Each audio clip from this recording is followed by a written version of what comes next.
Sweet ನಾವು ಮನ್ಯಾಗ ತಯಾರಿಸೇವೆ ಅಂತ ಯಾರಿಗೂ ನಂಬಕ್ಕಾಗಂಗಿಲ್ಲ. ಅಷ್ಟು ಅದ್ಭುತ ರುಚಿ ಆಕ್ಕತಿ, ಬಾಯಾಗ ಇಟ್ರನ ಕರಗ್ತೈತಿ. ನಮಸ್ಕಾರ ರೀ, ಶ್ರಾವಣಿ ಅಡುಗೆ ಮನೆ ಒಳಗ ಸ್ವಾಗತ. ನಾನು ರಶ್ಮಿ. ಬರ್ರಿ ಇವತ್ತ ರಕ್ಷಾ ಬಂಧನ್ಗಾಗಿ ಮನಿ ಒಳಗನ ಬಹಳ ರುಚಿಯಾಗಿರುವಂಥ ಒಂದು ಸ್ವೀಟ್ ತಯಾರಿಸೋಣ. ಇದನ್ನ ತಯಾರ್ಸಕ ಬರೀ 2 ಇಂಗ್ರೀಡಿಯೆಂಟ್ಸ್ ಇದ್ರೆ ಸಾಕು. ಬಹಳ ಈಸಿ ಮತ್ತು ಸಿಂಪಲ್ ರೆಸಿಪಿ ಐತಿ. ಜಾಸ್ತಿ ತಡ ಮಾಡೋದು ಬೇಡ. ರಕ್ಷಾ ಬಂಧನ್ ಸ್ಪೆಷಲ್ ಈ ಬರ್ಫಿ ಹೆಂಗೆ ಮಾಡೋದು ಅಂತ ತೋರಿಸ್ಕೊಡ್ತೇನೆ ಬರ್ರಿ. ಇದನ್ನು ತಯಾರ್ಸಕ್ಕೆ ನಾನಿಲ್ಲಿ 2 ದೊಡ್ಡ ಚಮಚೆಯಷ್ಟು ವಿನೆಗರ್ ತೊಗೊಳಕತ್ತೀನಿ. ವಿನೆಗರ್ ಇಲ್ಲ ಅಂದ್ರೆ ನಿಂಬೆ ಹಣ್ಣಿನ ರಸ ಹಾಕ್ರಿ.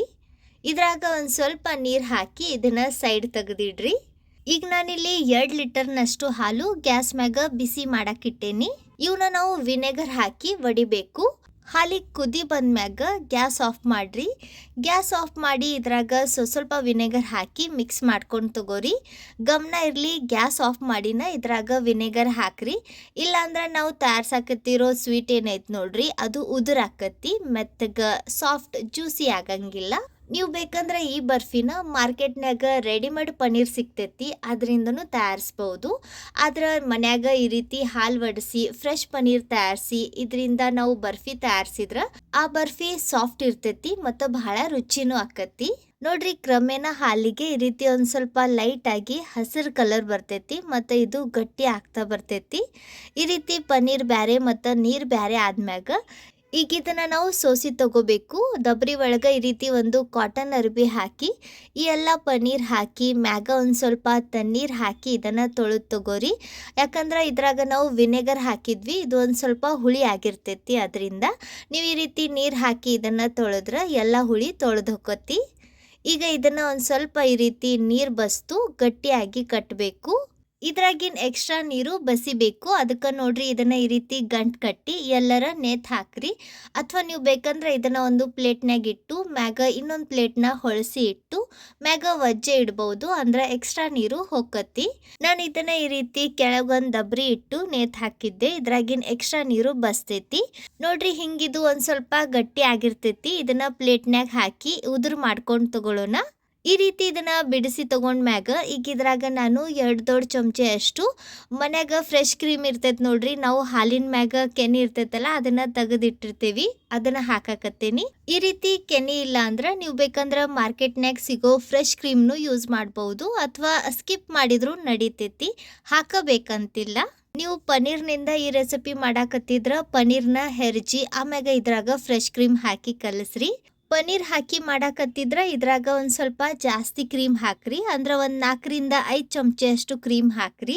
ಇದನ್ನ ಈ ರೀತಿ ಕಲಸಿ ಒಂದು ಸ್ವಲ್ಪ ಮೆತ್ತಗೆ ಮಾಡ್ಕೊಂಡು ತಗೋಬೇಕು. ನೀವು ಬೇಕಂದ್ರೆ ಮ್ಯಾಶರ್ನು ಯೂಸ್ ಮಾಡ್ಬೋದು, ಅಥವಾ ಕೈನಿಂದನ ಈ ರೀತಿ ಮ್ಯಾಶ್ ಮಾಡ್ತಾ ಇದನ್ನ ಕಲಸ್ರಿ. ನೋಡ್ರಿ, ಈ ರೀತಿ ಇದು ಮೆತ್ತಗಾಗಬೇಕು. ಈಗ ಗ್ಯಾಸ್ ಮ್ಯಾಗ ಇನ್ನೊಂದು ಪ್ಯಾನ್ ಬಿಸಿ ಮಾಡಿಕೊಂಡು ಇದ್ರಾಗ ಒಂದು ಸ್ವಲ್ಪ ನೀರು ಹಾಕಿ 1 ಕಪ್ನಷ್ಟು ಹಾಲು ಹಾಕಿ ಇವನ್ನ ಕುದಿಸಿ ತಗೊಳ್ಳೋಣ. ನಾನಿಲ್ಲಿ ಅಗಾರೋ ಟ್ರೈಪ್ಲೈ ಪ್ಯಾನ್ ಯೂಸ್ ಮಾಡಾಕತ್ತೇನಿ. ಗ್ಯಾಸ್ ಹೈ ಫ್ಲೇಮ್ನಾಗ ಇಟ್ಟು ಇವನ್ನ ಕುದಿಸಿ ತಗೊಳ್ಳೋಣ. ನಾವು ತಗೊಂಡಿರೋ 1 ಕಪ್ನಷ್ಟು ಹಾಲು 3/4 ಕಪ್ನಷ್ಟು ಆಗಬೇಕು. ಅಲ್ಲಿವರೆಗೂ ಇವನ್ನ ಈ ರೀತಿ ಕಾಡಿಸ್ತಾನ ಕುದಿಸಿ ತಗೊಳ್ಳೋಣ. ಗ್ಯಾಸ್ ಹೈ ಫ್ಲೇಮ್ನಾಗನ ಇಡ್ರಿ. ಕಂಟಿನ್ಯೂ ಆಗಿ ಈ ರೀತಿ ಕಾಡಿಸ್ತಾನೆ ಇರಬೇಕಂತಿಲ್ಲ, ನೀವು ಬೇರೆ ಕೆಲಸನೂ ಮಾಡ್ಕೋಬಹುದು. ಇದು ಗಟ್ಟಿ ಆಗಾಕ ಒಂದು ಸ್ವಲ್ಪ ಟೈಮ್ ಬೇಕಾಕತಿ. ಬಿಡದೆ ಈ ರೀತಿ ಕಾಡಿಸ್ತಾನೆ ಇರಬೇಕಂತಿಲ್ಲ, ನೀವು ಇದನ್ನು ಬಿಟ್ಟು ಬೇರೆ ಕೆಲಸನೂ ಮಾಡ್ಕೋಬಹುದು. ಇದು ಗಟ್ಟಿ ಆಗಾಕ ಒಂದು ಸ್ವಲ್ಪ ಟೈಮ್ ಹಿಡಿತೈತಿ. ನೋಡ್ರಿ, ಈ ರೀತಿ ಇದು ಎಡ್ಜಸ್ಗೆ ಗಟ್ಟಿಯಾಗಿ ಕೆನೆ ಥರ ನಿಂತಿರ್ತೈತಿ. ಇದನ್ನು ತೆಗಿತನ ಕುದಿಸ್ಕೊಂಡು ತಗೋರಿ. ಹಾಲು ಪೂರ್ತಿ ಕುದ್ದು ಈ ರೀತಿ ಗಟ್ಟಿ ಆಕತ್ ನೋಡ್ರಿ. ಆಗ ಇದ್ರಾಗ ನಾವು ಏನು ಕಲಸಿಟ್ಟಿದ್ವಿ ನೋಡ್ರಿ ಕೆನೆ ಮತ್ತು ಪನ್ನೀರ್ ಮಿಕ್ಸ್ಚರ್, ಅದನ್ನ ಹಾಕಬೇಕು. ಇದನ್ನ ಹಾಕುವಾಗ ಗ್ಯಾಸ್ ಪೂರ್ತಿ ಲೋ ಫ್ಲೇಮ್ನಾಗ ಇಡ್ರಿ. ಇದನ್ನ ಕಲಿಸ್ಕೊಂಡು ತಗೊಳ್ಳೋಣ. ಈಗ ಇದ್ರಾಗ ಸಕ್ರೆ ಹಾಕಬೇಕು. ನಾನಿಲ್ಲಿ 1/2 ಕಪ್ನಷ್ಟು ಸಕ್ರೆ ಹಾಕೇನಿ. ನೀವು ಸಿಹಿ ಜಾಸ್ತಿ ತಿಂತಿದ್ರೆ ಇನ್ನೊಂದು 2 ಚಮಚೆ ಅಷ್ಟು ಸಕ್ರೆ ಜಾಸ್ತಿ ಹಾಕ್ರಿ. ಆದ್ರೆ ಈ ಮೆಜರ್ಮೆಂಟ್ ಪರ್ಫೆಕ್ಟ್ ಐತಿ. ನೀವು ಬೇಕಂದ್ರೆ ಈ ಸ್ಟೇಜ್ನಾಗ ಇದ್ರಾಗ 1 ಚಮಚೆ ಅಷ್ಟು ಏಲಕ್ಕಿ ಪುಡಿನೂ ಹಾಕ್ಬಹುದು. ಗ್ಯಾಸ್ ಲೋ ಫ್ಲೇಮ್ನಾಗ ಇಟ್ಟು ಈ ರೀತಿ ಕಲಿಸ್ತಾನ ಇದನ್ನ ಗಟ್ಟಿ ಆಗೋವರೆಗೂ ಬೇಯಿಸ್ರಿ. ನಾವು ಇದನ್ನ ಹೆಂಗೆ ಬೇಯಿಸ್ತೇವೆ ನೋಡ್ರಿ, ಹಂಗ ಕ್ರಮೇಣ ಇದು ಗಟ್ಟಿ ಆಗ್ತಾ ಬರ್ತೈತಿ. ನೀವು ಇಲ್ಲಿ ನೋಡಾಕತ್ತಿರ್ಬೋದು ನೋಡ್ರಿ, ಈ ರೀತಿ ಇದು ಒಂದು ಸ್ವಲ್ಪ ಗಟ್ಟಿ ಆದ್ಮ್ಯಾಗ ಈಗ ಇದನ್ನ ನಾವು ಗ್ಯಾಸ್ ಆಫ್ ಮಾಡಿ ಮುಂಚೆನ ಗ್ರೀಸ್ ಮಾಡಿಟ್ಟಿರೋ ಈ ಸ್ಕ್ವೇರ್ ಟಿನ್ ಒಳಗೆ ಹಾಕಿ ತಗೊಳ್ಳೋಣ. ನಾನು ಇದನ್ನ ಬರ್ಫಿ ಆಕಾರದಾಗ ತಯಾರ್ಸಕತ್ತೀನಿ. ನೀವು ಬೇಕಂದ್ರೆ ಇವನ್ನ ರೌಂಡ್ ಆಕಾರದಾಗ ಪೇಡ ರೀತಿನೂ ತಯಾರಿಸ್ಬೋದು. ಈ ಟಿನ್ ಒಳಗೆ ಹಾಕಿ ಇದನ್ನು ಚಂದಾಗ ಸೆಟ್ ಮಾಡ್ಕೊಂಡು ತಗೊಳ್ಳೋಣ. ಈ ರೀತಿ ಸೆಟ್ ಮಾಡಿದ್ಮ್ಯಾಗ ಈಗ ಇದು ಒಂದು ಸ್ವಲ್ಪ ಆರಿದ್ಮ್ಯಾಗ ಇದನ್ನು ಫ್ರಿಜ್ನ್ಯಾಗ ಒಂದು 10 ನಿಮಿಷ ಸೆಟ್ ಆಗಾಕ್ ಬಿಡ್ರಿ. ನೀವು ಇದನ್ನು ಫ್ರಿಜ್ ಹೊರಗೆ ಇಟ್ರು ಇದು ಸೆಟ್ ಆಕತಿ, ಆದ್ರೆ ಒಂದು ಸ್ವಲ್ಪ ಜಾಸ್ತಿ ಟೈಮ್ ಬೇಕಾಕತಿ. ನೋಡ್ರಿ ಇದು ಚಂದಾಗ ಸೆಟ್ ಆಗೈತಿ ಮತ್ತು ಮ್ಯಾಗ ಹಸಿನೂ ಇಲ್ಲ, ಡ್ರೈ ಆಗೈತಿ.